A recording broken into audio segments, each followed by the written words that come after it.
Asia কাপে ভারতীয় দলে কারা কারা সুযোগ পাবে? এশিয়া কাপে কোন ওই 15 জন খেলোয়াড় যারা যাবে ইউএইতে এশিয়া কাপ জেতার জন্য?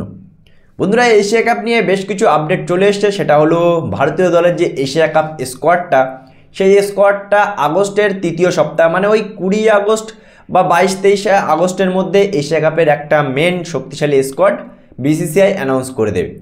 কিন্তু এই এশিয়া কাপের আগে যে নিউজগুলো আমরা শুনতে পাচ্ছি এশিয়া কাপ সম্পর্কে, সেটা হলো এশিয়া কাপে কিন্তু শ্রেয়াস আইয়ার যে আইপিএলে দুর্দান্ত খেলেছিল, 3 নম্বর পজিশনে বেস্ট চয়েস, সেই শ্রেয়াস আইয়ারকে হয়তো এশিয়া কাপে সুযোগ দেওয়া হবে।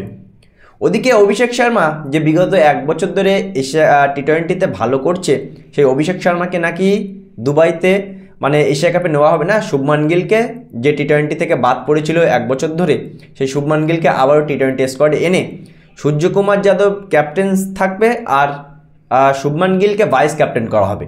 ওদিকে সাই সুদর্শন সেও নাকি সুযোগ পেতে পারে, জয়সওয়াল সেও নাকি আবার কামব্যাক করতে পারে টি20 স্কোয়াডে। মানে মোট কথা টি20 স্কোয়াডটা অনেকেই অনেক পরিবর্তন আমরা দেখতে পাবো এশিয়া কাপে।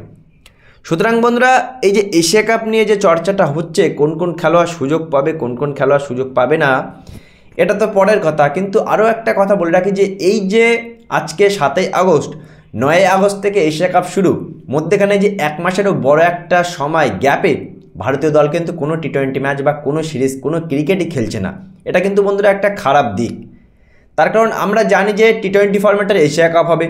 আগস্টে বাংলাদেশের সাথে 3 ম্যাচ টি20 সিরিজ আমাদের খেলার কথা ছিল, কিন্তু রাজনৈতিক কারণে বাংলাদেশের সাথে ওই টি20 সিরিজটা ক্যান্সেল হয়ে যায়।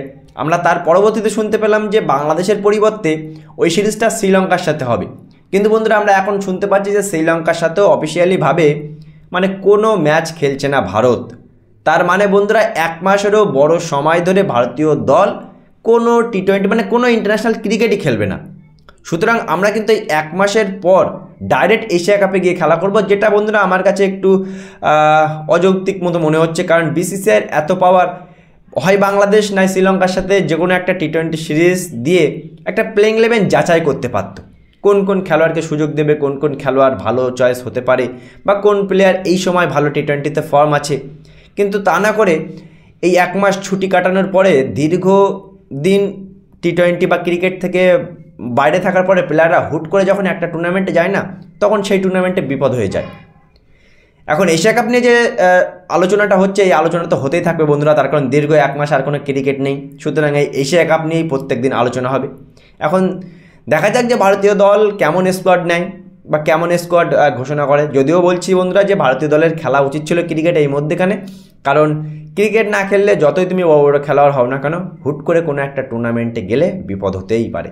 বন্ধুরা, এশিয়া কাপ সম্পর্কে তোমাদের মতামত জানাও, বা এশিয়া কাপে কোন কোন প্লেয়ারকে নেওয়া উচিত, তোমাদের যদি স্কোয়াড থাকে অবশ্যই তোমাদের স্কোয়াডটা কমেন্ট সেকশনে কমেন্ট করতে পারো।